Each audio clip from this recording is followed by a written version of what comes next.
Această emisiune este produsă cu susținerea IREX și a Ambasadei Statelor Unite ale Americii în Moldova. Sponsorii emisiunii: Sinevo, pentru o generație sănătoasă. CCF Moldova, Farmacia Felicia, Fundația MedClub prezintă.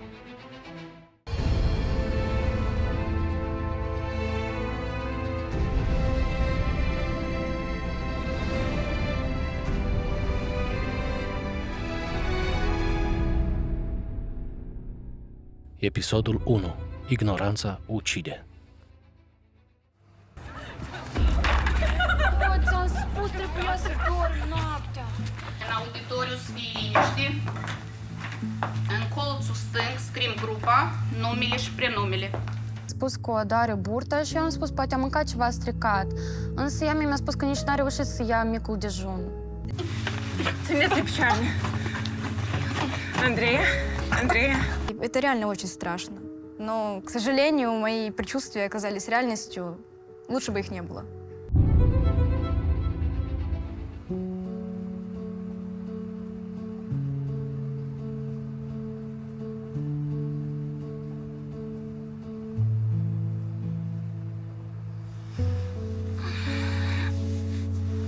Andrei, mai ai să înveți? Te-am târziu. Mâine avem examen și trebuie să mă satru de somn.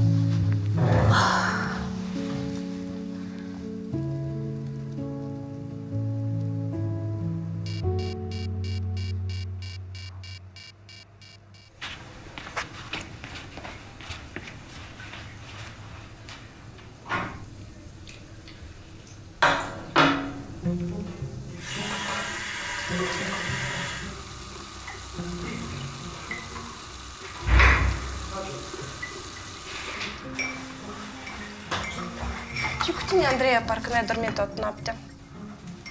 De-a stat la ora 3 și am învățat, nici eu n-am dormit. Dar voi nu plecați? Terminăm să mâncăm și ne pornim.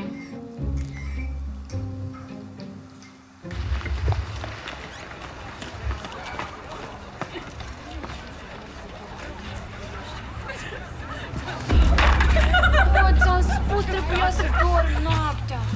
Tu cum? Hai, mergem, că întârziem la examen. Tu cum? Toți strângem cărțile, caietele, telefoanele.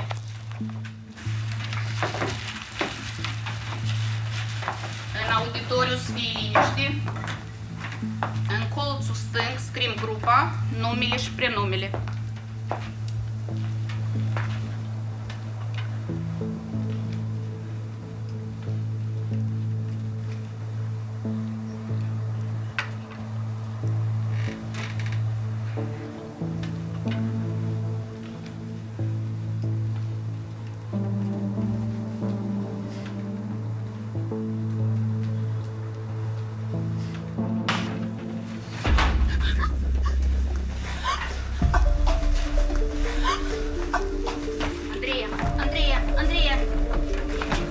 Andreea, sunați la 112.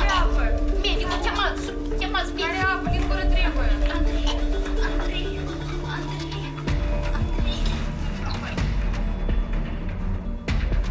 Anxietatea, oboseala, confuziile și tremurul sunt doar câteva simptome ale Andrei, tânăra studentă în prag de examene. Criza este o stare în care persoana pierde anumite funcții și, ca rezultat, comportamentul în perioada dată este unul diferit decât ar fi în normă. Să fie Andreea una dintre miile de persoane din Moldova care poartă zi de zi povara unei boli neurologice grave precum epilepsia. Epilepsia este o boală care cuprinde un șirag extins de vârste evolutive, începând de la noul născut, care câteodată în populație se cunoaște că copilașul s-a născut în asfixie, copilașul s-a născut în crize epileptice și, deci, crizele pot apărea la persoane până la adânci bătrânețe. Ce s-a întâmplat? Dați-mi, vă rog, întrebarea. Iuțu, ce s-a întâmplat? Așa? A avut o criză, îi se Dați-i ceva moale sub cap. Dați-i ceva moale sub cap, vă rog. Țineți-i vreo picioarele.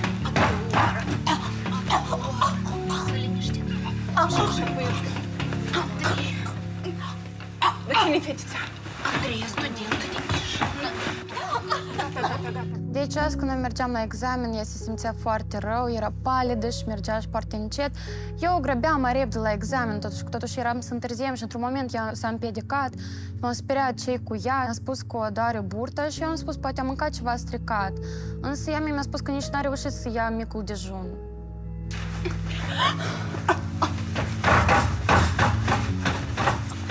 Per general, persoanele care fac crize epileptice nu cunosc când va fi această criză, nu-și reamintesc niciodată ce se întâmplă și aceste crize pot să intervină oricând, oriunde. Deci, azi am avut examen, noi ne-am așezat, am început să scriem și într-un moment dat, brusc, i s-a făcut rău. Eu m-am speriat foarte tare, am alergat repede după asistentă medicală, nici nu știam ce se întâmplă. Ea pe mine mă întreabă ce e cu fata. Eu nici nu știam ce să explic. Prima dată o văd în așa situație, trăiesc cu ea din septembrie și nici nu știu ce se întâmplă cu ea. Astăzi, fiind la locul de muncă, a venit o studentă și nu știa cum să-mi explice ce s-a întâmplat. Am alergat imediat după ea. Intrând în auditoriu, am văzut un grup de studenți asupra unei persoane care, de fapt, avea convulsii epileptice. Și deja am încercat să-i acordăm primul ajutor, care, în primul rând, constă în protecția persoanei ca să nu fie lovită.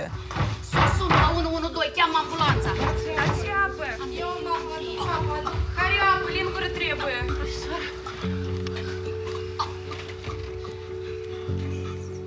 Eu foarte tare m-am speriat în acel moment. Prima dată văd așa ceva, nici nu știam că Andreea putea să sufere de epilepsie. Toți erau împetriți de frică, nimeni nu știa ce să facă. Mie mi-a spus să aduc apă, eu am adus-o, de fapt nu știam cum era să o ajute, pentru că s-a rănea ca săracă de ea. Țineți-i picioarele. Andreea, cum ai avut așa criză? Prima dată acum. Ambulanța ați chemat? Da. Bine. Trebuie dus la medic și de investigat să primească tratament regulat, înseamnă că fetița. Atunci când se instalează o criză epileptică, cel mai important pentru aparținători sau martorii este de a păstra calmul și de a se proteja, în primul rând, pe sine și după care pe persoană sau victimă. Deci siguranța personală este pe primul loc. 2. Această persoană nu trebuia să-i... Deci cel mai corect ar fi fost să înlăture toate obiectele periculoase și să protejeze capul și corpul victimei. Deci nu este necesar de a încerca să oprim acele mișcări, deoarece noi nu o să le putem opri. Noi trebuie să ne păstrăm calmul și să înțelegem că aceste convulsii vor trece în scurt timp, iar pe parcursul acestor convulsii trebuie doar să protejăm capul și corpul pacientului. Deci criza epileptică poate dura de la 20 de secunde până la maxim câteva minute. Atunci când criza se petrece într-un loc public sau este pentru prima dată, este obligatoriu acest pacient să-l supravegheați și să chemați serviciul 112. На самом деле у меня было предчувствие, что подобное произойдет, и жалко, что, конечно, такой ценой. Мне было очень страшно за свою одногруппницу, потому что никогда такой сцены, в принципе, в жизни моей не было. И мне было очень волнительно, я не знала, что, в принципе, делать. И это реально очень страшно. Но, к сожалению, мои предчувствия оказались реальностью. Лучше бы их не было. Perioada critică, perioada crizei, are loc o...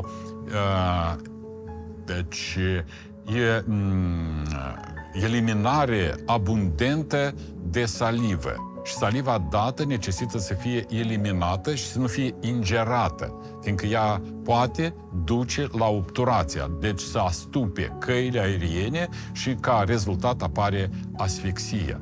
De asemenea, în timpul crizei, pacienții nu înghit limba, cum se spune în popor, și nu este necesar să-i ținem gura deschisă sau să punem careva obiecte în gura pacientului, deoarece această procedură doar poate să ne traumeze pe noi și poate trauma pacientul, victima și este absolut incorect de a face aceste manevre.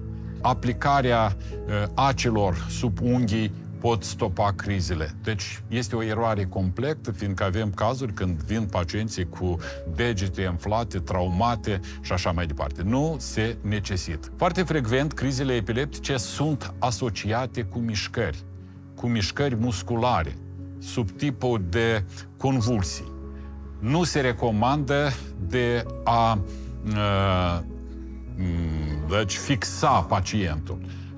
Avem cazuri chiar și de fracturi, când membrii familiei s-au străduit din răsputeri să fixeze pacientul, să-i fixeze membrele, mâinile, picioarele.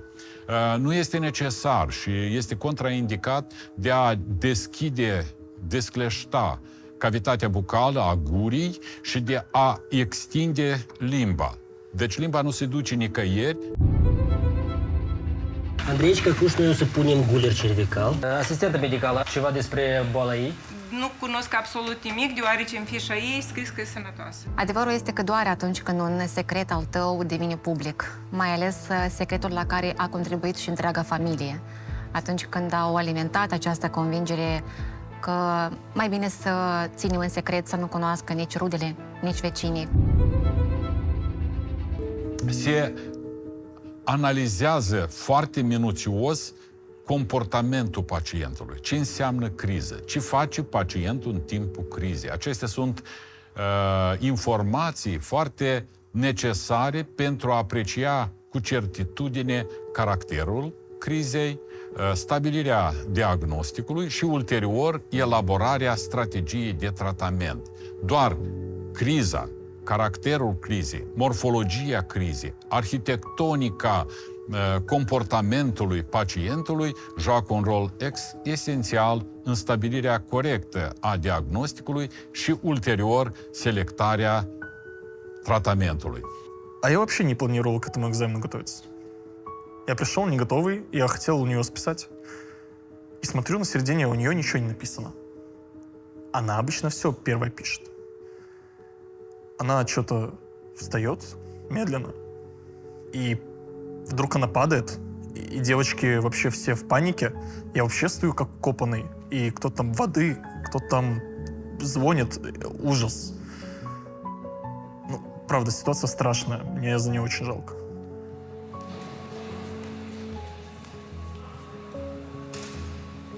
Bună ziua! Unde pacientul? Andreiecica. Noi astăzi avem examen și ea a căzut în timpul examenului. Examenul. Și așa a făcut. O tremurat? Da. Vreți să fiți asistentă medicală? Da, eu sunt asistentă medicală. Cum o cheamă? Puteți să lăsați? Sigur. Andreiecica. Undeva te doare, Andreea? Mulțumim. Tu ții minte ce s-a întâmplat? Andreiecica Cuș, noi o să punem guler cervical, să ridicăm puțin sus așa.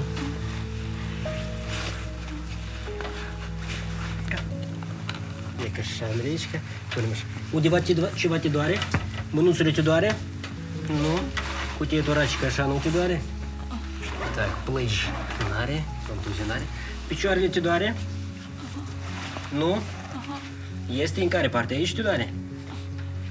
Aici? Da. Ok, parcă. Aici te doare? Nu. Dați să întoarcem în poziție 1, 2, 3. Îndreptăm corpul. Andrei, tu ții minte ce s-a întâmplat? Nu ții minte. Tu ai avut așa ceva crize? Efectuăm tonometrie, pulsoximetrie, după ce facem glucometrie. Bine? Reacții alergice ai? Tot nu știi. Ok. Doamna profesoară, cum dumneavoastră ați văzut ce s-a întâmplat? Noi am început examenul, ei s-a făcut rău, a căzut. O căzut din stătător, da? Nu s-a lovit de bancă, nu s-a lovit de ceva altceva. A căzut, apoi s-a liniștit și când am chemat medicul, deja au avut loc a doua criză. De 2 ori. Arată, te rog, limba mare. Tot e bine. Asistentă medicală, ceva despre boala ei? nu cunosc absolut nimic, deoarece în fișa ei scris că e sănătoasă. În cadrul universității avem câteva cazuri, câteva persoane care suferă oficial de epilepsie și stau la evidență la medicul specialist. Dar, cu părere de rău, mai sunt mulți tineri care suferă de această boală și nu ne informează ca să fim pregătiți pentru episoadele de convulsii. Din cauza că probabil au frică de studenți sau se rușinează, se genează că o să râdă de ei sau o să fie cumva obișnuiți, jigniți. Adevărul este că doar atunci când un secret al tău devine public, mai ales secretul la care a contribuit și întreaga familie, atunci când au alimentat această convingere că mai bine să ținem în secret, să nu cunoască nici rudele, nici vecinii, pentru că nu mai știi ce să creadă despre noi. Și adevărul este că mai departe e foarte complicat să-ți imaginezi catastrofa atunci când tu devii centrul atenției într-un public căruia ai vrut să placi. Despre Andreea, evident că trăiește un eveniment critic în viața ei, care cu siguranță va fi o răsturnare a tot ce însemna până atunci sens. Pentru că ea trebuie să ia o decizie de acum încolo. Soluții sunt foarte multe, printre altele. Ea poate să continue să trăiască viața de parcă nimic nu a fost, negând totul, refulând totul, reprimând totul și nu pot să judecăm acest mecanism, pentru că pentru cineva funcționează.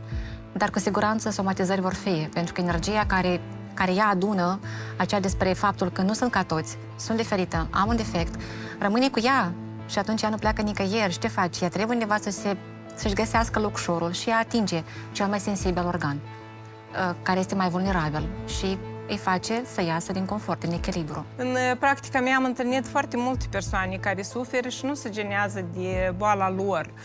Anterior am avut un copilaș de 6 anișori care atât de entuziasmat povestea despre episoadele lui de convulsii, cum le-a avut și cum a reacționat. Și povestea ce i-a spus medicul, cum i-a spus să reacționeze, cum să apeleze la 112. Astăzi însă am rămas uimită de atitudinea colegilor și de faptul cum Andreea s-a manifestat. Andreea, fiind o studentă din spusele profesorilor și a colegilor, foarte responsabilă, străduitoare. Îmi pare rău că Andreea nu ne-a informat despre starea ei de sănătate. În fișa medicală este scris că este perfect sănătoasă. Probabil a ascuns boala sau a fost primul episod.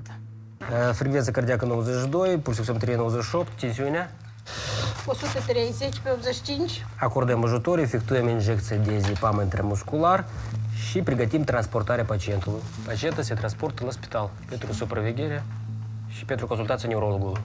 După trecerea crizei, într-adevăr, pacienții trebuie să fie puși într-o poziție laterală de siguranță și nu este recomandat să stropim pacientul cu apă, că nu ne aduce niciun beneficiu. De fapt, după trecerea crizei epileptice, absolut toată musculatura se relaxează și atunci, după criză, ar fi riscul de cădere posterioară a rădăcinii limbii, ceea ce în popor cred că se spunea că înghite limba, și uite, atunci este riscul de a face obstrucție secundară a căilor respiratorii, dar nici de cum în timpul crizei. Iar după criză, atunci când pacientul deja este absolut relaxat, noi o să-l punem într-o poziție laterală de siguranță până vă vin ajutoare.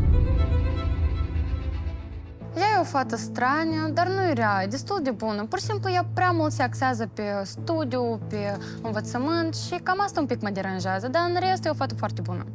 Credeam de la început că este o fată ciudată, însă ea are nevoie de ajutor și pe viitor vom avea mai multă grijă de ea și vom fi mai atenți. Mă numesc Andreea, am 19 ani și sunt studentă la filologie. Sunt bine, mă bucur că sunt studentă, de fapt.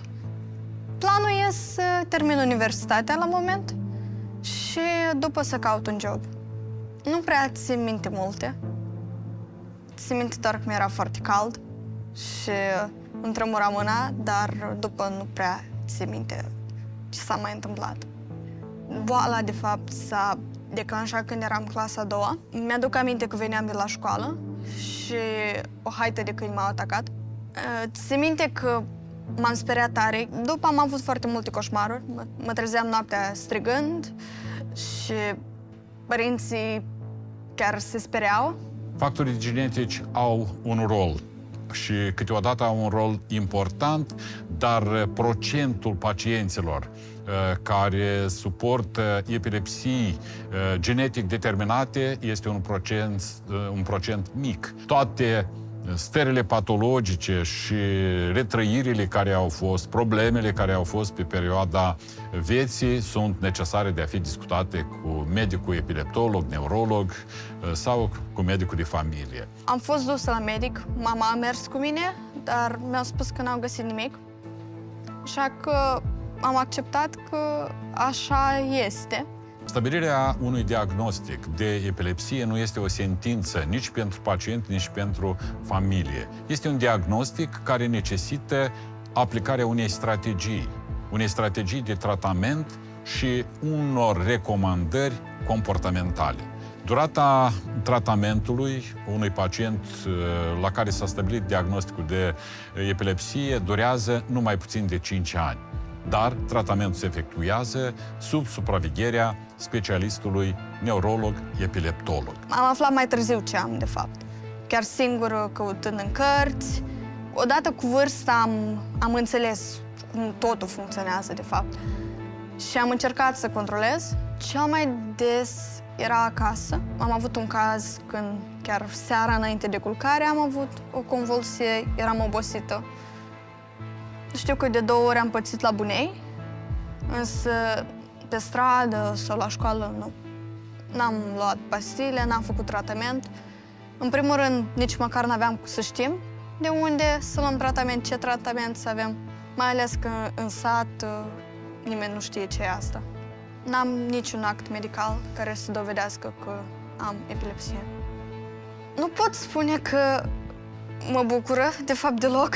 De fapt, n-aș fi vrut niciodată să afle, pentru că acum, la sigur, toată lumea o să mă catalogheze ca fata care a leșinat sau a avut o criză în timpul la examen și mă cam deranjează, dar partea bună e că am fost la medic, am fost la spital, mi s-a explicat ce înseamnă convulsiile, cum încep, de fapt.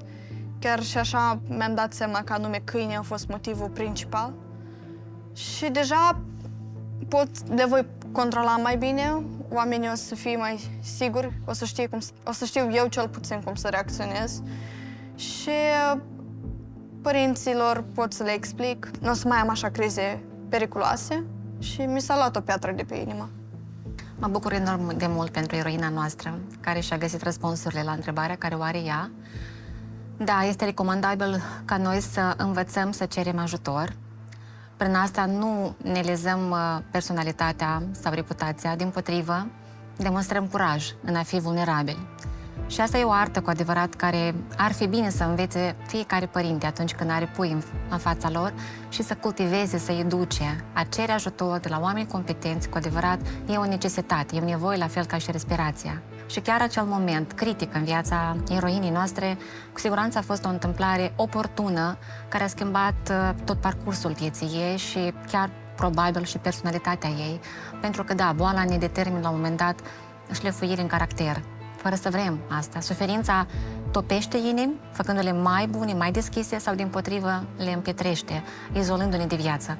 De aceea, fiecare experiență, bună sau rea, ar fi bine să o luăm ca pe o lecție cu care să mergem mai departe. În cazul Andrei, factorii care au dus la aceste crize sunt epuizarea psihologică, emoțională, supra-solicitarea fizică, psihică și, bineînțeles, acel regim somn-veghe, regim de muncă care a fost încălcat și regimul de alimentație care la fel a fost încălcat. Dacă deja pacientul se cunoaște că este o persoană care suferă de crize, în acest caz obligator se necesită ca în buzunar, la piept, să fie inscripția numele, prenumele, familia telefonul părinților, dacă este copil sau a rudelor, și obligator necesită să poarte preparatul diazepam în formă rectală, care poate fi aplicat, și aici persoanele date necesită să aibă o comunicare cu cei din jur, care, în caz de necesitate, să-i acorde asistența de urgență. Dacă sunteți martori unei asemenea urgențe medicale, apelați 112. Dacă presupuneți că dumneavoastră sau cineva din rudele sau apropiații dumneavoastră ar putea suferi de epilepsie, optați pentru o consultație la Centrul Național de Epileptologie.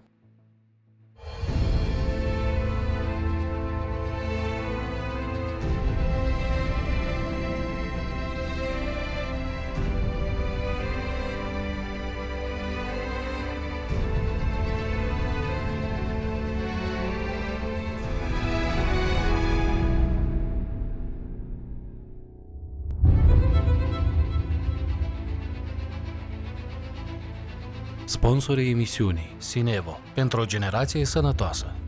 CCF Moldova. Farmacia Felicia.